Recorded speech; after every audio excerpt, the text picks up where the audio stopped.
Hi, this is Arnav from Litar's team, and today I want to briefly discuss the concept of a hook in a chatbot conversation. For the uninitiated, a hook is the first set of messages that a prospect sees when they land on your chatbot. And it's particularly important in the context of a conversational landing page where prospects are clicking on your ads, and the first thing that they see when the page on the other end loads is your hook.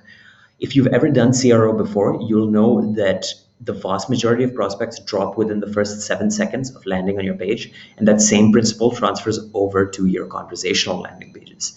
And what we found is that because so many people are dropping right at the beginning, if you make optimizations in the hook, you stand to see the greatest increase in your conversion rate. Just because that's where everyone is dropping off. So if you make optimizations there, you're convincing more people to actually stay on your page, continue with the lead generation process, and convert into a lead. In terms of how you can actually create a hook for your conversational landing page, there are a whole bunch of different approaches to this, and we recommend that you test a bunch of different alternatives to see which approach resonates with your prospects the most. We have a specific approach that we found works, and I'll tell you guys a bit about it in case you guys want to test it out. So on my screen right now, you can see that I have a conversational landing page open for Amica Insurance. It's a demo that we created for a webinar a couple of weeks ago. And as you can see, before the conversations even started, there are 3 messages loaded up on the screen.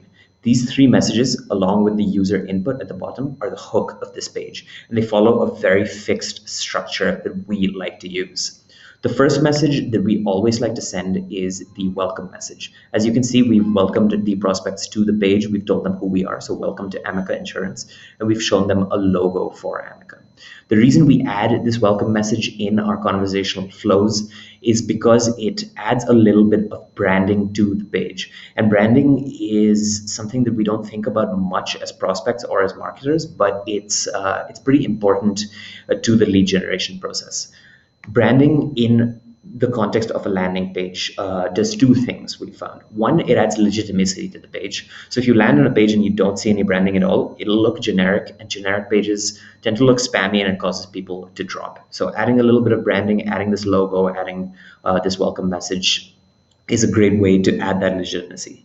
Second, and perhaps more importantly in the context of a marketing campaign, adding a little bit of branding to the page makes your brand a little bit more recognizable, which is very useful if you run remarketing campaigns to people who drop from the page, or in the case of bigger companies, if you run TV ads, for example, you want people to be able to connect your landing page to your TV ad so that they have some amount of brand recall, which is again useful if you are remarketing to them in the future. The second message that we always like to send is the value proposition message. The value proposition message, as the name suggests, conveys the main value proposition of the company for the particular product that you're selling. So in this case, this is a conversational landing page for Amica's auto insurance product.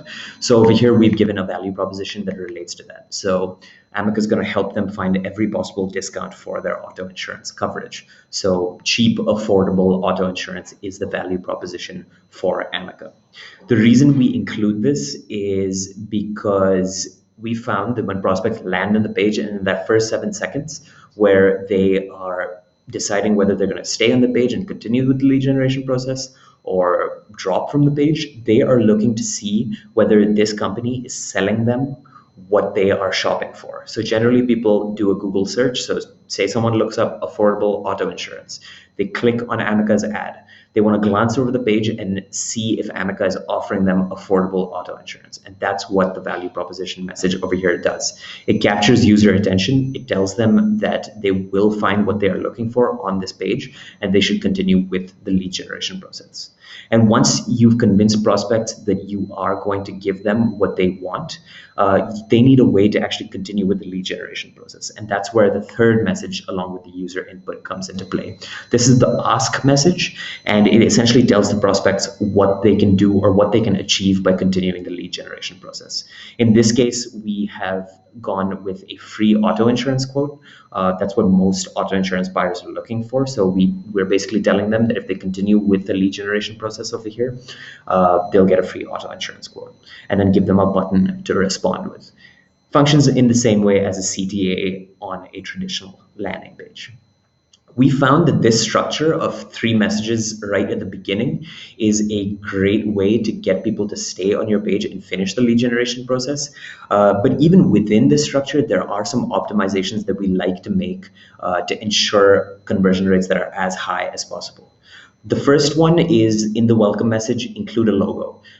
Branding can come in all shapes and forms, but we found that a logo is the easiest way to establish an easily identifiable brand. It's a single visual cue that people can latch onto and remember for your remarketing campaigns or connect with from your previous ad campaigns. So always include a logo in your welcome message if you're choosing to go with this approach. The second and I guess third best practice are to keep your messaging as short as possible. And that means 2 things. 1, don't send too many messages at one go. And 2, don't send messages that are too long.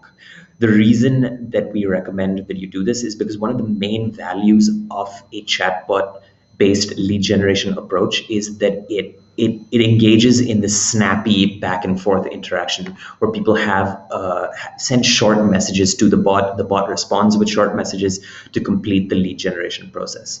That brevity in communications is what makes chatbots more engaging than their traditional landing page counterparts. And if you send messages that are too long or you send too many messages, you're completely undercutting that value.